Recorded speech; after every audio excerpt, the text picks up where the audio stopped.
Hey YouTubers, it's Charlie. So this is going to be my Agents of S.H.I.E.L.D. episode 15 video. Careful for spoilers if you haven't seen it yet. There were a couple pretty big Easter eggs, some of them a little bit weirder than others. There was also something really cool I spotted in the teaser for the next episode that I'll talk about at the end of the video because it's Hive related. The Ward character is the Hive of the comics, but thus far the way they've portrayed him has been very traditional, like in terms of what you would expect from a TV show. Special effects are getting better and better on TV shows. The Flash has great special effects. Agents of S.H.I.E.L.D. has access to a lot of the things that they use to make effects for the movies, so it makes it a little bit easier for them to do super cool stuff when they really want to. And I always give a comic book show props when they try to do something that's very comic book accurate, even if it doesn't totally work out. Deathlock is a good example of something that's really awesome in the comics that didn't quite end up being as cool as I hoped it had been on the TV show, but all the Hive-related stuff I've seen has been A+.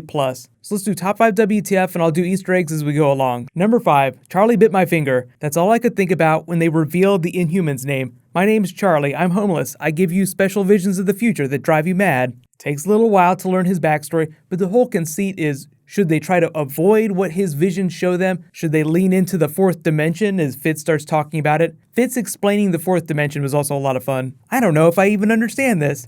But number 4 WTF, Hive is now like a full-on Bond villain. Them sitting over dinner, being polite to each other, just felt like something that a Bond villain would do. The True Power line, nice Easter egg for Avengers, Loki, Nick Fury. Let me know if Real Power wants a magazine or something. Number 3 WTF, Daisy's vision. She hallucinates things going to complete shit, and that serves as the backbone of the plot. They're going to try and rescue Charlie, but they're going to try and do it in a way that doesn't get them killed. It's a very familiar storyline. Fitz's explanation, just like I said, the fourth dimension, you can't avoid it. We're inside the cube. The cube is unchangeable, making you think a little bit about the Tesseract, I guess. But they are right, and usually people misinterpret visions, as you kind of see later in the episode. Coulson shooting Daisy turned out to be her seeing Coulson shoot the mirror. She just saw herself being shot in the reflection. So they just derped, misread the vision. It's a very common thing in stories. If you're big Game of Thrones fans, Melisandre has visions in the books. People think they're really important because Melisandre's an important character,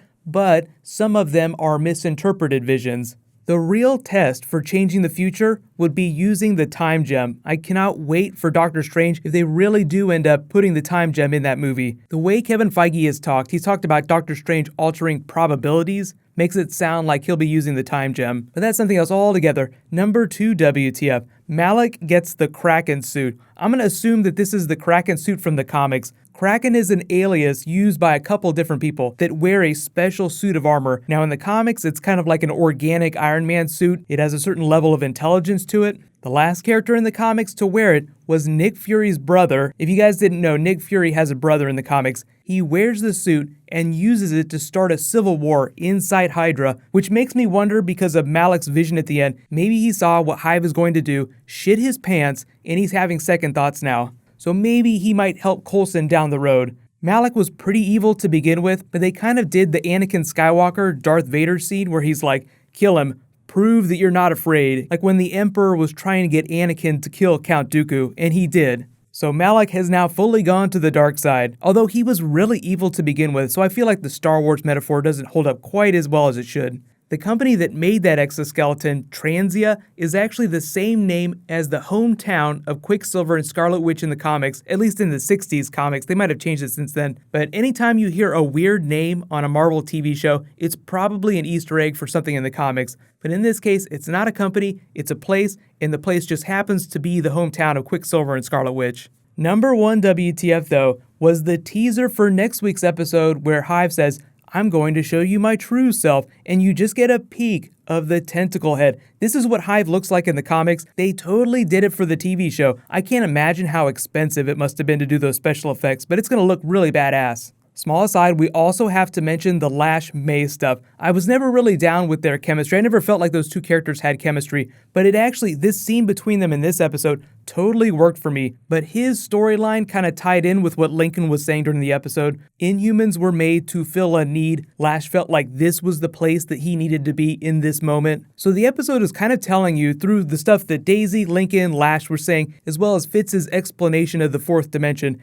that you can't escape destiny. Things are meant to play out a certain way, and then they pan to that scene of the Quinjet in space with the dead S.H.I.E.L.D. agent, and it's kind of like the Arrow grave scene where they want to tease a character dying, but they slowly reveal who it is over a series of episodes. The first time we saw it was right before we met the Slingshot character, and because her cross is floating here in space, right now I feel like she's the dead person inside the Quinjet. But you guys can let me know, who's this dead character, and do you think that they're doing the same thing that Arrow is doing this season, teasing that a character's going to die, and it's going to be a really big WTF death?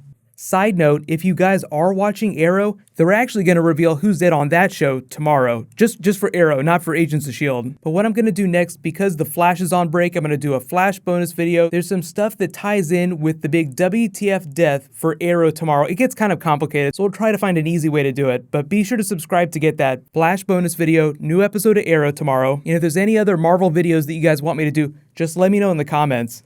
If you guys haven't seen, I just posted a couple big Marvel movie videos. You can click here for my Captain America vs. Black Panther video, and you can click here for my Doctor Strange behind the scenes video. Thank you so much for watching, everybody. Let's high five. I'll see you guys tonight.